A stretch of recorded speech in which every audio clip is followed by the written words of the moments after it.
Selamat datang saudara-saudari. Kita mau menyimpulkan bahawa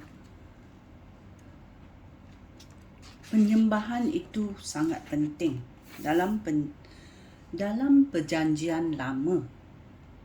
Kita tahu adanya kemah suci yang diperintah oleh Tuhan kepada Musa untuk membinanya. Dia ada satu tempat di gelanggang luar, satu tempat kudus, dan juga satu tempat maha kudus. Ini ada 3 bahagiannya. Ya. Dan dalam Alkitab Berita Baik ini ada 50 babak mengenai tempat kudus ini. Ya. Dalam Keluaran ada 15 babak mengenai kemah kudus ini. Dalam Imamat ada 18 babak mengenai kemah kudus ini. Dalam Bilangan ada 13 babak mengenai kemah kudus ini. Dalam Ulangan ada 2 babak mengenai kemah kudus. Dan dalam Perjanjian Baru, dalam Ibrani, ada 2 babak mengenai kemah kudus. Ya. Oleh itu kita tahu Tuhan mengambil berat kepada penyembahan. Ya, ada peraturan-peraturannya, ada caranya, ada bahagiannya. Ya, kita jangan sewenang-wenang masuk aja. Ya, ada kekudusan dalam penyembahan Tuhan. Ya, oleh itu kita tahu 3 bahagian ini dan kita mau belajar 3 bahagian ini. Ya. Di dalam gelanggang luar, ya, dalam Roma babak 12 ayat 1, dia berkata, "Saudara-saudara aku, kerana Allah sangat baik kepada kita, aku mengesa kamu supaya mempersembahkan diri sebagai satu korban yang hidup, yang khas untuk Allah dan yang menyenangkan hatinya. Demikianlah seharusnya kamu beribadat kepada Allah." Ya, dia berkata macam itu.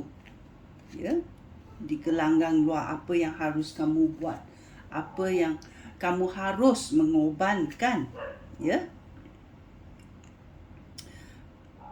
hidup kamu korbankan, ya, sebagai korban yang khas untuk Allah. Ya, iaitu cara-cara hidup kamu. Bagaimana kamu bertaubat, bagaimana kamu kalau dipersalahkan bertaubat dan mengampunkan sesiapa yang disakiti oleh kamu atau disakiti oleh orang. Ya. So Tuhan mengarahkan supaya kita mempersembahkan diri sebagai satu korban yang hidup, khas untuk Allah. Ya. Dalam gelanggang luar ini juga dia berkata dalam 1 Korintus babak 6 ayat 19 dan 20 berkata, "Kamu tentu tahu bahawa tubuh kamu itu tempat kediaman Roh Allah. Roh itu tinggal di dalam kamu, dan Allah sendiri yang mengurniakan Roh itu kepada kamu. Diri kamu bukanlah milik kamu, tetapi milik Allah. Oleh itu, kamu sudah dibeli oleh Allah dan harganya sudah dibayar lunas, iaitu harga nyawa Yesus Kristus. Darahnya ditumpahkan supaya dia boleh menebus dosa kita. Oleh itu, gunakanlah tubuh kamu untuk memuliakan Allah. Ya. Gunakanlah tubuh kamu untuk memuliakan Allah. Oleh itu kita mesti cuci. Kalau kita kerja satu hari, kita pun nak mandi, cuci badan kita, kerana di luar itu ada abuk, ada kekotorannya. Di dunia ini ada kekotoran yang boleh mengkotorkan minda kita, mengkotorkan badan kita. Oleh itu kita mesti cuci. Macam mana kita cuci fikiran kita dengan ayat Tuhan. Ya. Oleh itu di tempat kudus, tempat kudusnya, dia berkata dalam Yakobus babak 5 ayat 16. Hendaklah kamu saling mengakui kesalahan dan berdoa bagi satu sama lain supaya kamu disembuhkan. Orang yang melakukan kehendak Tuhan mempunyai kuasa yang besar. Oleh itu, dalam kudus, dalam hidup kita, jiwa kita, fikiran kita, kehendak kita, emosi kita akan dipengaruhi oleh dunia ini. So, macam mana kita boleh membersihkan dengan ayat Tuhan? Dan kita juga mesti bertaubat. Kita juga mesti mengakui kesalahan kita. Kita juga mesti berdoa untuk satu sama lain. Ya, ini hidup sebagai seorang Kristian. Ya, dalam tempat kudus kita boleh melakukannya. Ya. Dan bagaimana kita boleh masuk dalam tempat Maha Kudus? Ya. Iaitu dalam Ibrani babak 4 ayat 16 berkata,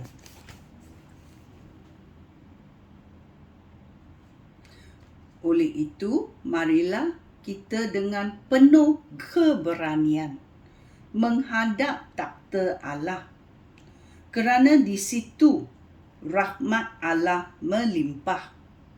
Di situ kita akan menerima belas kasihannya dan mengalami kasihnya pada masa kita memerlukan pertolongan. Ya, dalam tempat Maha Suci adalah tempat yang Tuhan mahu berkomunikasi dengan kita. Tempat yang Maha Suci. Ya, adakah fikiran kamu suci? Adakah kehendak kamu untuk menghadap Tuhan suci? Adakah emosi kamu, adakah kamu sudah bertaubat?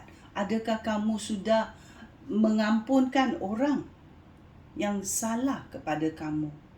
Supaya kamu boleh masuk ke tempat Maha Suci. Ya, roh kita mesti suci untuk menghadap Tuhan. Kerana Tuhan mahu berkomunikasi dengan kita. Ya, di tempat Maha Suci. Bolehkah kita datang ke tempat Maha Suci? Ya. Kita boleh datang ke tempat Maha Suci melalui darah Yesus yang menebuskan segala dosa kita. Dan bila kita belajar ayat Tuhan, kita memirip teladan hidup Yesus Kristus bila dia ada di dunia ini 3 tahun.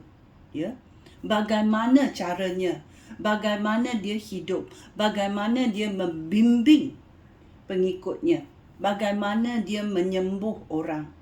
Kita melihat cara teladannya dan kita mengikutnya. Dan bila kita masuk ke tempat yang Maha Suci, Tuhan mungkin bertanya, mengapa kamu boleh masuk? Apa jawapan kita? Kita boleh masuk ke tempat Maha Suci kerana kita menerima penyelamatan Yesus Kristus. darah Yesus Kristus telah menebus dosa kita. Dan kita sekarang boleh berkomunikasi dengan Allah Bapa, Tuhan kita. Inilah jawapannya. Maukah kamu menerima penyelamatan ini? Fikirlah sebelum menjawab. Sekian, terima kasih. Shalom.